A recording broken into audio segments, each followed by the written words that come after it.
여러분 안녕하십니까. 포항시 북구의 새로운 공공택지인 초곡지구의 첫 아파트 분양이 시작됐습니다. 6개 업체가 8천여 가구의 아파트를 공급하는데 견본주택에는 기대감 속에 많은 시민들이 몰렸습니다. 임재국 기자가 보도합니다. 경상북도 개발공사가 조성한 포항시 북구 흥해읍 초곡지구입니다. 91만여 제곱미터로 도로 등 각종 기반시설이 대부분 들어섰습니다. 포항 흥해 초곡지구는 올해 말 완공 예정이며 17,000여 명의 인구를 수용할 수 있는 규모입니다. 초곡지구에 처음으로 지역 건설업체가 1,600여 가구의 아파트 분양에 들어갔습니다. 분양이 시작되자 견본주택에는 첫날부터 많은 시민들이 몰렸습니다. 위치상 돌아다니기도 편하고 공기도 좋고 가격도 조금 저렴한 것 같아서 한번 보러 왔어요. 건설업체는 교통과 교육 여건 등을 내세워 적극적인 분양에 나섰습니다. 포항 KTX 역사가 인접했다 보니까 그런 역세권을 같이 누릴 수 있으면서 단지 쾌적성이 아주 잘 확보되어 있는 그런 대단지 주거단지로서 아마 양덕 이후에 가장 빨리 택지 조성이 가능한 그런 단지라고 보시면 될 것 같습니다. 초곡지구에는 이 업체를 시작으로 6개 업체가 8,600여 가구의 아파트를 분양할 예정입니다. 대규모 아파트 분양에 대해 한국은행 포항본부는 공급 과잉과 주택담보대출 증가에 따른 부작용도 우려하고 있습니다. 한편 포항에는 초곡지구를 비롯해 2만 2천여 가구의 아파트가 새롭게 조성될 예정입니다. MBC 뉴스 임재국입니다. 포항시의회는 오늘 임시회를 열고 이틀째 시정 질의를 했습니다. 폐암으로 병원을 찾는 비율이 다른 지역에 비해 높은 이유와 포스코 화력발전소 건립에 대한 입장 등을 물었습니다. 김철승 기자가 보도합니다. 김희정 의원은 포항시 남구가 국가산업단지를 포함한 8개 지역 가운데 기관지 폐암 사망률이 1위라며 대책을 물었습니다. 8개 산업단지 지역이 전국 평균보다 20.9% 높았는데 그중에서도 포항시 남구가 가장 높았습니다. 이에 대해 포항시는 농촌도 높은 곳이 있다며 정확한 인과관계 규명이 필요하다고 답했습니다. 경북 군부 지역에서도 높게 나타나 포항시 남구에서 특히 사망률이 높았다고 해석하기에는 한계가 있어 추가적인 정밀 조사가 필요하다는 포스코가 추진 중인 석탄 화력발전소에 대한 입장도 물었습니다. 석탄 화력발전소는 우리 시의 심각한 대기오염과 그로 인한 질병, 사망 등의 피해를 더욱 가중시킬 개연성이 있다고 봅니다.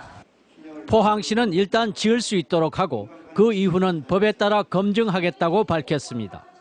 주민공청회와 설명회 등으로 충분한 여름 수론 과정을 거쳐 시민과 지역에 미치는 영향이 최소화되도록 노력해야 된다고 생각합니다. 김성조 의원은 공무원 수가 읍면동은 정원에 72명이 부족한 대신 본청은 11명이 초과됐다며 이유를 따졌습니다. 남구 북구청 읍면동 지구내 결혼율이 과다하게 매년 발생하는 이유가 무엇인지, 일자리 창출 등 창조경제 기반 구축을 위한 강도 높은 현안 및 전략 업무를 본청에서 수행하고 있어 일부 우선해서 인력을 배치한 바 있습니다. 이 밖에 대잠 화물터미널처럼 도시계획 용도 변경으로 혜택을 본 업주에게 공적 기여를 주문할 용의에 대해서도 질문과 답변이 있었습니다. MBC 뉴스 김철승입니다. 경상북도가 지역 밀착형 거점 치매센터를 잇따라 개소합니다. 경상북도는 어제 안동의료원에 설치된 안동 거점 치매센터를 시작으로 오늘은 김천 거점 치매센터, 내일은 포항 거점 치매센터를 엽니다. 앞으로 보건소 치매 등록 환자와 의료원 내원자 가운데 인지 저하 및 경증 치매 환자를 골라내 주 2회 8주간의 프로그램을 무료로 제공합니다. 울릉도를 친환경 에너지 자립섬으로 조성하는 사업이 본격 추진됩니다. 오는 2020년까지 3,900여 원이 투입될 예정인데 경상북도는 오늘 참여 기업들과 착공식을 가졌습니다. 박상환 기자가 보도합니다. 울릉도를 탄소가 제로인 세계 최초의 친환경 에너지 자립섬으로 만들기 위한 첫 삽이 떠졌습니다. 이번 사업에는 오는 2020년까지 3,902억 원이 투입되며 기존 디젤 발전 중심에서 신재생에너지로 바꾸는 사업입니다. 1단계로 오는 2017년까지 풍력과 태양광 발전소를 건설하고 에너지 저장 장치를 연계한 마이크로 그리드 시스템을 구축해 디젤 발전을 대폭 줄이게 됩니다. 이어 2단계로 2020년까지 지열과 LNG 발전소를 짓고 연료 전지를 도입하면 디젤 발전은 사실상 모두 없어지게 됩니다. 울릉도의 친환경 에너지 설비를 구축하는 것으로 오늘 울릉도의 에너지 자립을 위한 역사적인 첫 삽을 뜨게 되었습니다. 경상북도는 내년에 디자인 울릉 연구 용역도 실시해 자립섬의 효율적인 활용 방안도 모색합니다. 또 태아 지열 온천타운, 나리분지 글램핑장 등 지역 여건을 고려한 관광 상품을 만들어 지역 경제를 활성화시킬 방안입니다. 세계 최초의 친환경 에너지 자립섬 조성에 성공적으로 추진이 되면 울릉도의 청정, 이미지를 활용한 관광 산업이 활성화가 되고 이번 에너지 자립섬 조성이 성공리에 끝나면 관련 산업 분야의 일자리 창출뿐만 아니라 운영 실적을 바탕으로 한 기술의 해외 진출도 기대되고 있습니다. MBC 뉴스 박상환입니다. 토지 보상 문제로 지지부진하던 포항시 장기 유배문화체험촌이 본격 조성됩니다.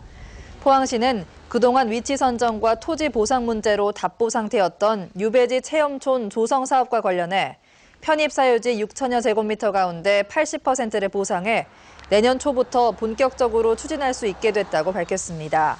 장기면에는 우암 송시열과 다산 정약용 등 100여 명의 선비들이 유배된 것으로 알려졌습니다.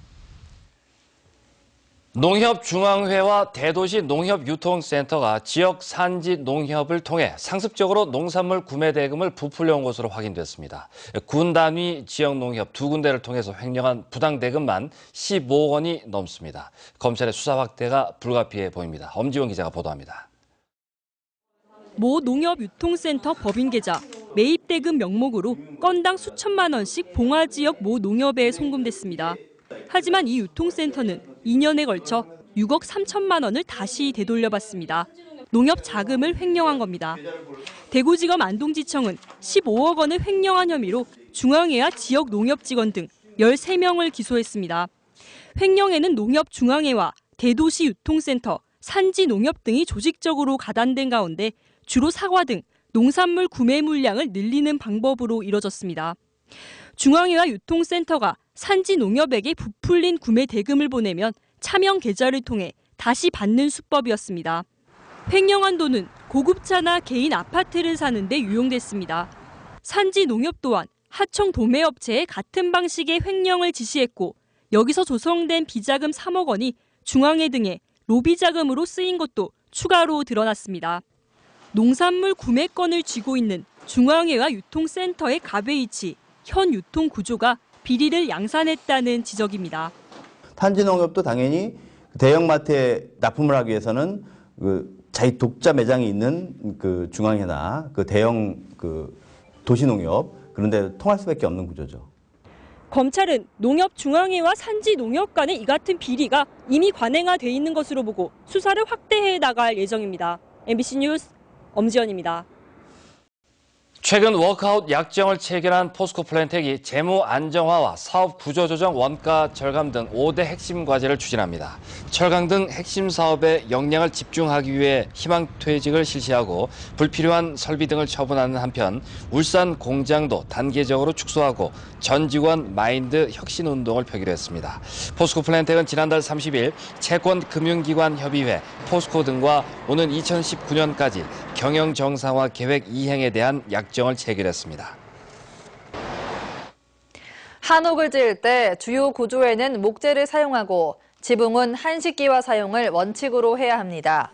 국토교통부가 행정예고한 한옥 건축 기준은 바닥 및 주계단 외 지상층 구조에는 목재 사용을 원칙으로 하고 기둥, 한식지붕 틀 등의 목재 이외의 재료를 사용하는 경우 15개 이내로 하되 건축물 전체 구조 부재수의 절반을 초과할 수 없도록 했습니다.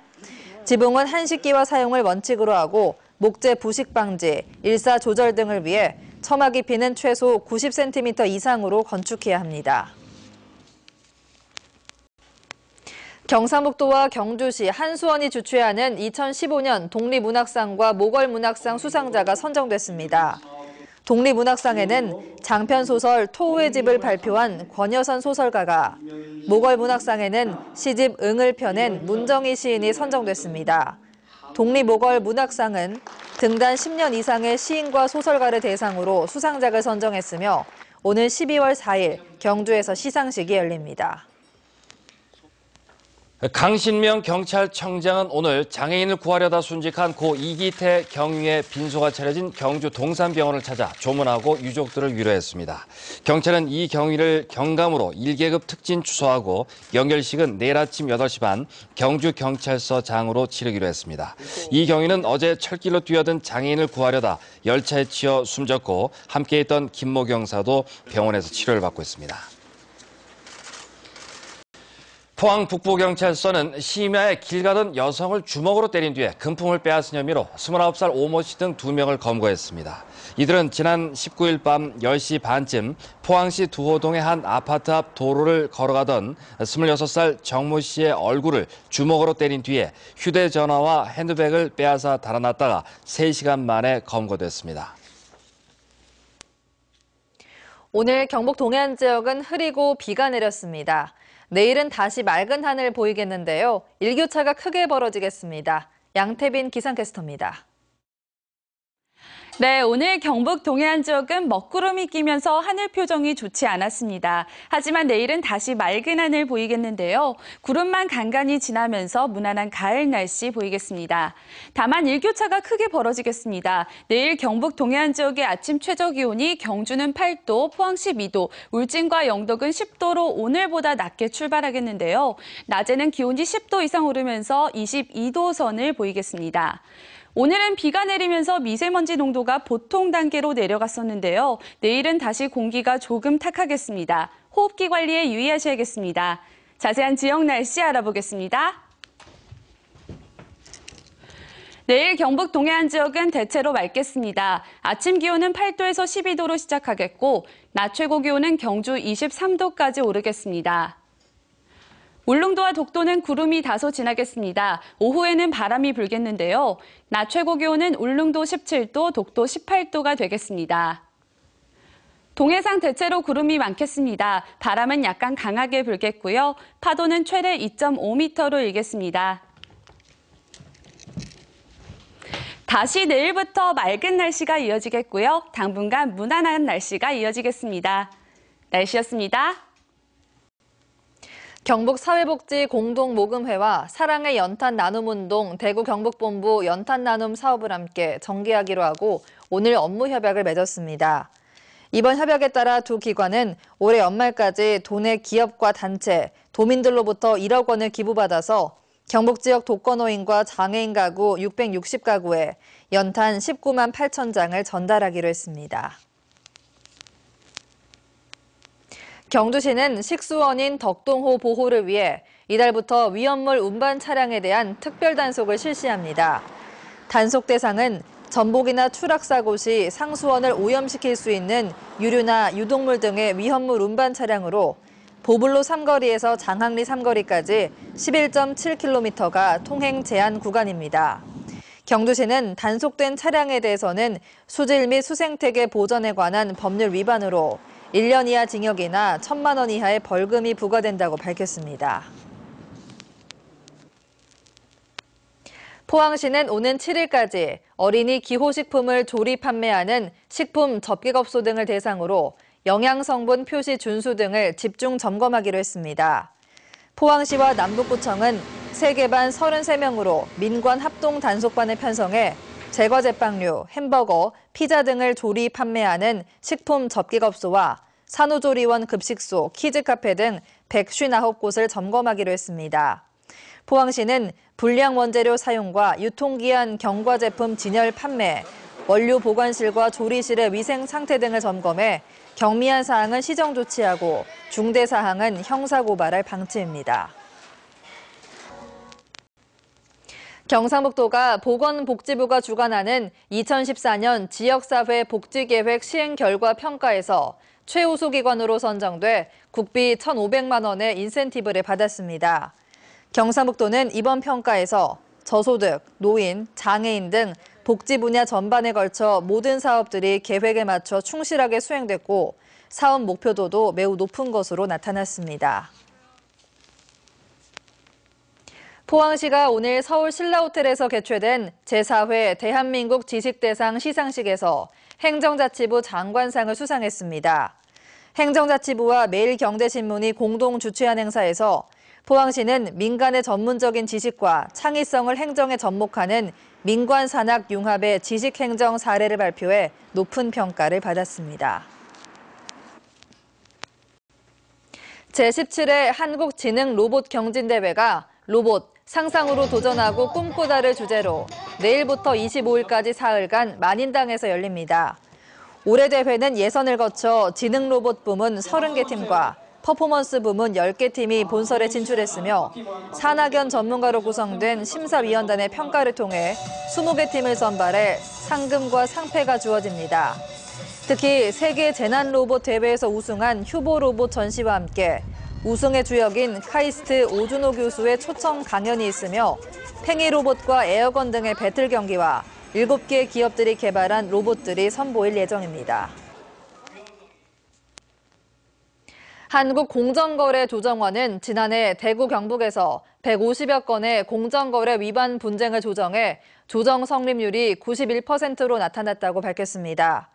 또 분쟁 당사자들의 법률 비용 등을 아껴 43억 원의 경제적 효과를 거뒀다고 덧붙였습니다. 분쟁 조정 제도는 불공정 거래로 인한 피해를 조정을 통해 무료로 해결해주는 제도로 공정거래와 가맹사업거래, 하도급 거래 등 5개의 분쟁 조정협의회가 운영되고 있습니다. 경상북도 소방본부는 소방관들의 재난 대응 능력을 높이기 위해 외근 근무 시스템을 대폭 개편했습니다.